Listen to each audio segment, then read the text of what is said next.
Hello everyone! Here we are again for another math tutorial.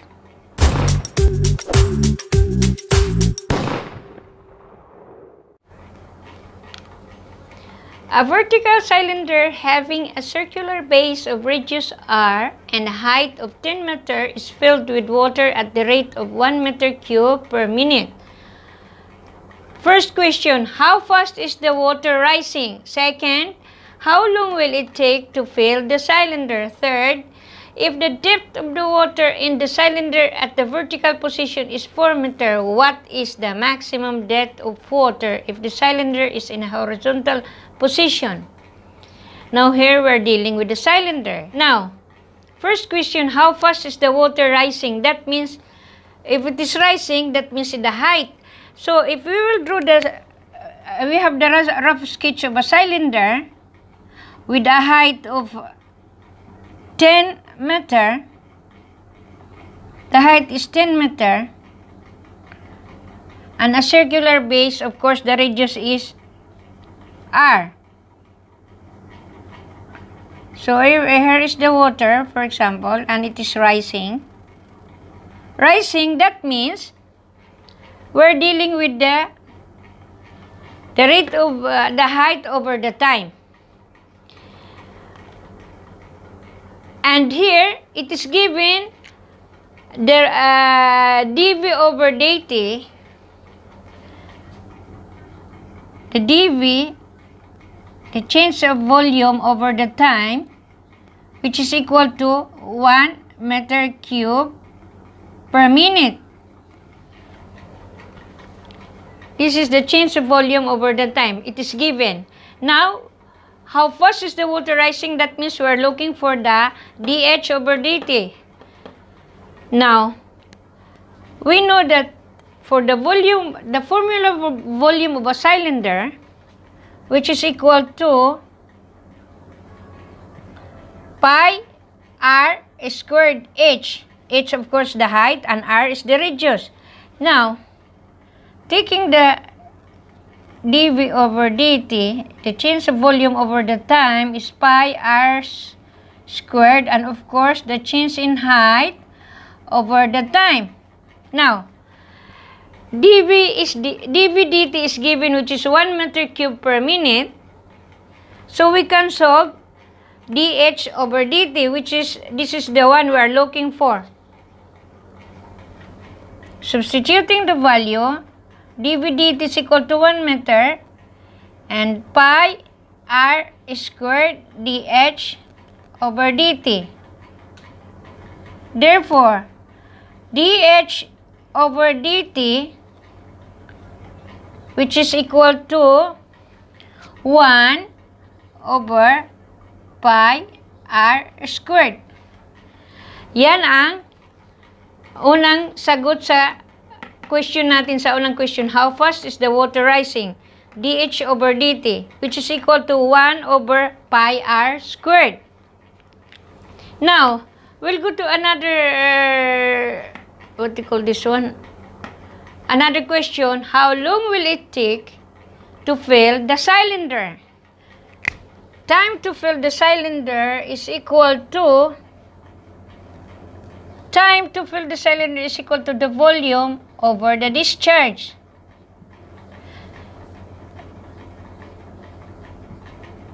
Therefore, the time it will take to fill the cylinder is equal to pi r squared times the height, which is equal to 10 meter over 1.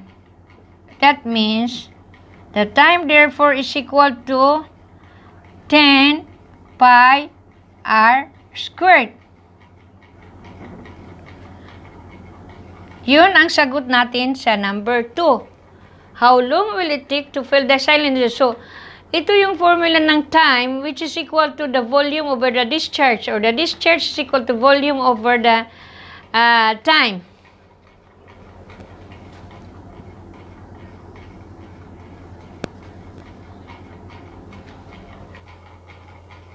Now, the third question, if the depth of water in the cylinder at the vertical position is 4 meters, what is the maximum depth of water if the cylinder is cylinder is in horizontal position.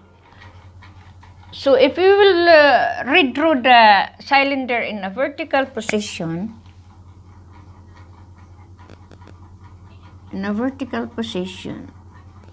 with the height of water, which is equal to 4,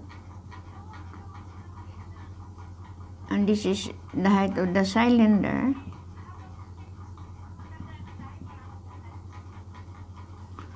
so the volume of this is equal to pi r squared h, the volume of water.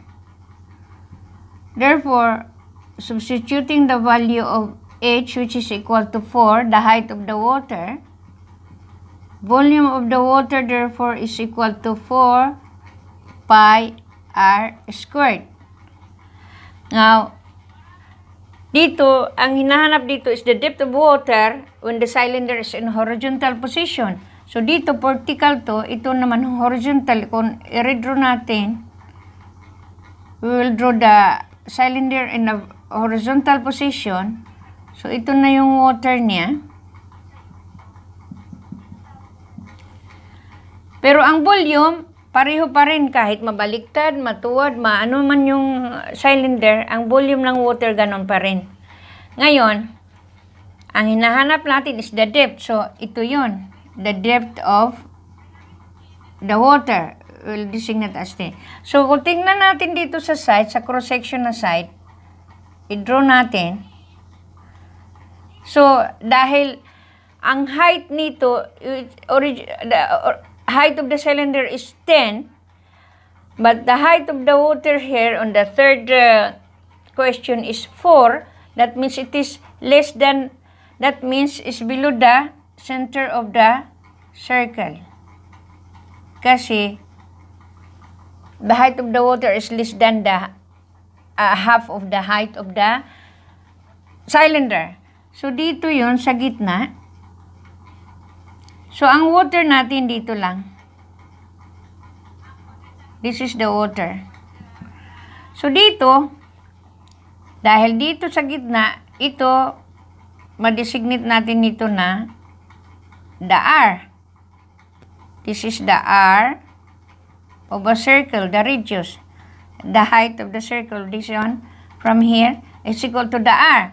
Now, dito, pwede natin yan ma-form na, kung ilagay natin yan,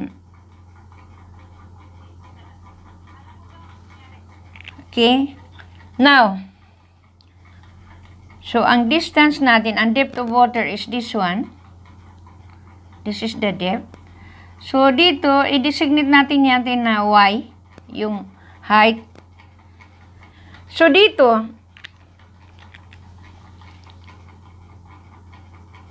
na ano na to, pwede natin to magawa ng right triangle. Kasi ito ang center, so, ito dito.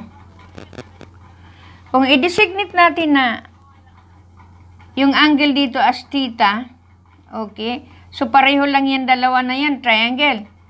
Pareho lang yan sila, right triangle. So, kung i-redraw natin yan, i-redraw natin yung right triangle dyan, and dito yung theta. So, i-designate natin to dito, the distance from here to here, which is equal to x. So, ito ang y natin. So, ito ang y natin, ito ang x. Kasi ito at saka dito, pareho lang yan. This is the one here. So, using the sine function or cosine function, makuha natin ang value ng y.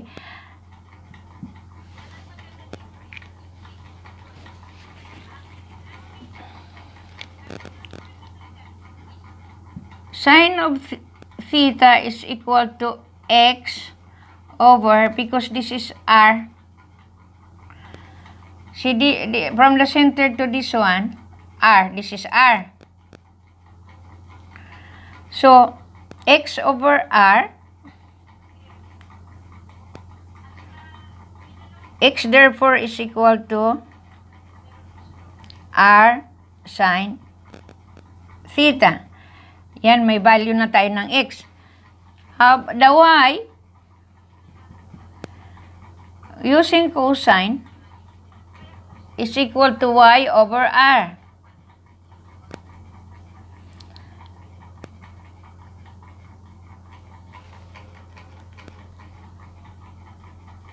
X therefore is equal to r cosine theta. Now, dito, ang kailangan kasi natin is d. So, paano naman natin yan, ma? So, merong isang paraan para ma-solve natin yan. Gamit tayo ng ratio and proportion. Ano natin itong portion na to? Itong portion na to in a circle. Okay? So, in the whole circle, the area of the whole circle is pi r squared. Now, see, if we have to see the area of this one, the area of this small one, we will designate it as A1. This is A1 over, now we are using the ratio and proportion over the 2 theta. This is the angle here. 2, because here is theta, so another, of course the other side is also theta, so 2 theta, that is the angle, equals to the area of the whole circle, which is pi r squared over the angle of the whole circle is 360. The round, it is 360. A1 therefore is equal to pi r squared theta over 180. So, meron na tayong A1. Yun ang area nito.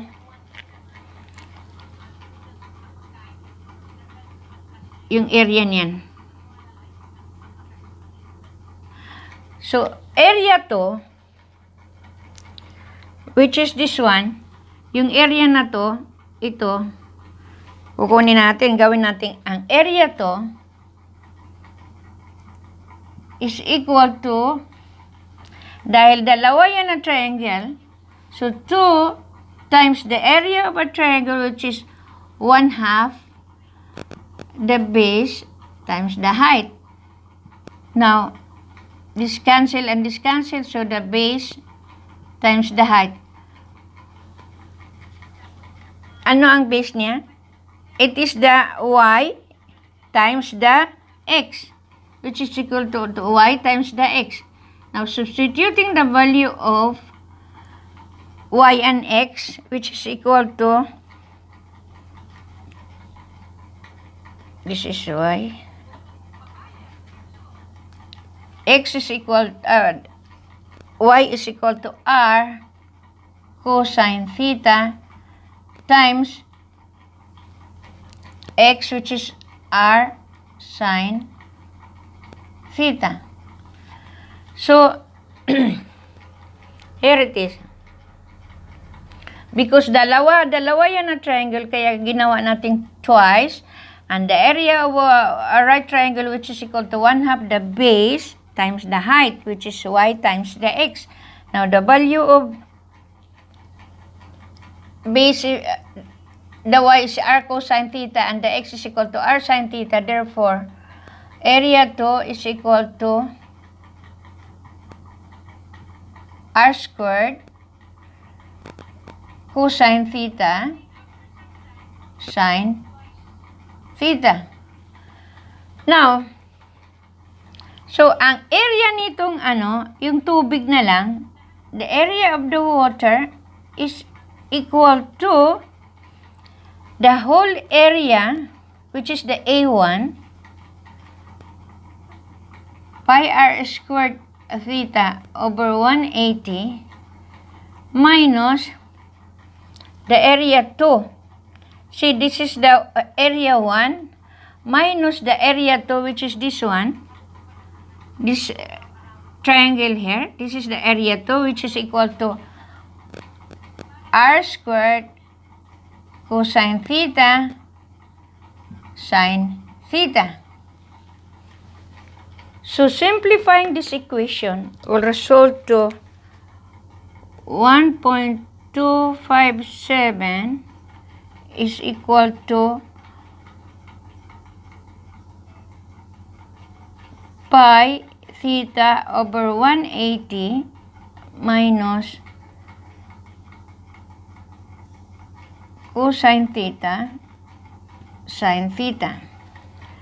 So, dito masolve na natin ang theta by trial and error method. So, from the figure, we can see that the angle theta is less than 90 degrees. Kasi ang full niyan, from here to this, is equal to 90 degrees. So, of course, theta is less than 90 degrees. So, if we will try, for example, theta is equal to 80 degrees, 0.8. Therefore, 1257 is equal to pi times 80.8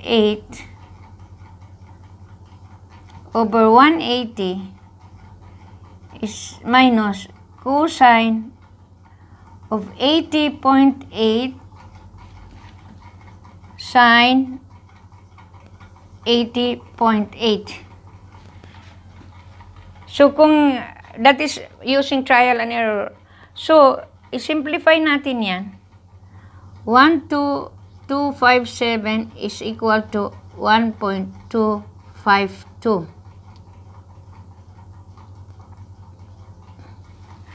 Is equal to 1.252. So, that means it's almost equal. That means roughly theta is equal to 80.8. Now, masolve na natin ang value ng D here because D therefore is equal to R, which is the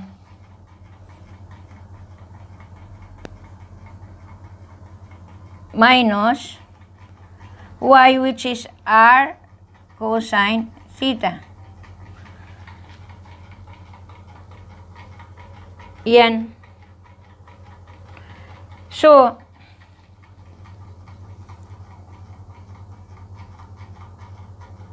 R minus R cosine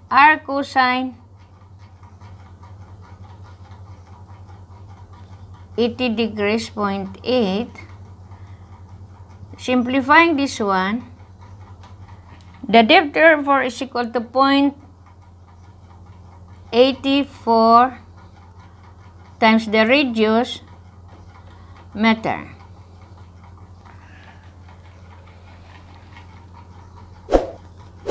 Yan ang hinahanap natin.